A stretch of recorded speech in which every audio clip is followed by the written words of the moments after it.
వ్యాధులను నివారించే విమలాదిత్యుడు. ఇదేంటి కొత్తగా ఉంది పేరు అని అనుకుంటున్నారా? అదేంటో, ఆ పేరు ఎలా వచ్చిందో అనే దాని గురించి ఈరోజు మనం తెలుసుకుందాం.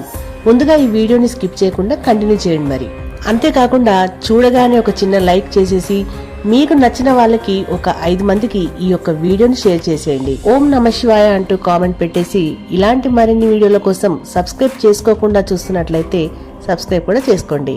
కాశీ క్షేత్రానికి వెళ్లాలనే ఆలోచన చేయగానే సమస్త పాపాలు నశిస్తాయని ఆధ్యాత్మిక గ్రంథాలు చెబుతున్నాయి. విమలాదిత్యుడు అంటుంది, మళ్ళీ కాశీ క్షేత్రం గురించి చెప్తుందేంటా అని అనుకుంటున్నారా? దాంట్లోనే ఉందండి చిన్న కనెక్టింగ్. ఈ కాశీ క్షేత్రము అత్యంత ప్రాచీనమైన అనేక విశేషాల సమాహారంగా కనిపిస్తుంది. ఇక్కడ సూర్య భగవానుడు కొలువైన 12 ఆలయాలు కనిపిస్తాయి.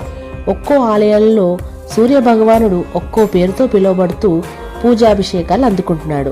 అలాంటి వాటిలోనే విమలాదిత్యుడు కొలువైనటువంటి ఆలయం ఒకటి ఉంది. మరి ఆ ఆలయానికి ఆ పేరెలా వచ్చిందో తెలుసా? పూర్వం విమలుడు అనేటువంటి రాజు కుష్టు వ్యాధితో బాధపడుతూ ఉండేవాడు. దాంతో జీవితం పట్ల విరక్తి చెంది ఆయన భార్య బిడ్డలను వదిలేసి కాశీ క్షేత్రానికి చేరుకుంటాడు. ఆదిత్యుని రూపాన్ని ప్రతిష్ఠించి అత్యంత భక్తి శ్రద్ధలతో ఆరాధిస్తాడు.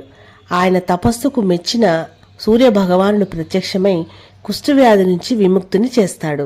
విమలుడు ప్రతిష్ఠించిన మూర్తి విమలాదిత్యుడి పేరుతో పూజలు అందుకుంటుంది అని అంటారు. విమలాదిత్యుడిని పూజించిన వారికి వ్యాధులు, బాధలు, దారిద్ర్య దుఃఖాలు ఉండవని సెలవిస్తారు. కాబట్టి ఈసారి ఎప్పుడైనా కాశీకి వెళ్లాలనుకున్న వాళ్ళు ఇక్కడ సూర్య దేవాలయాలను తప్పకుండా దర్శించుకోండి. మరి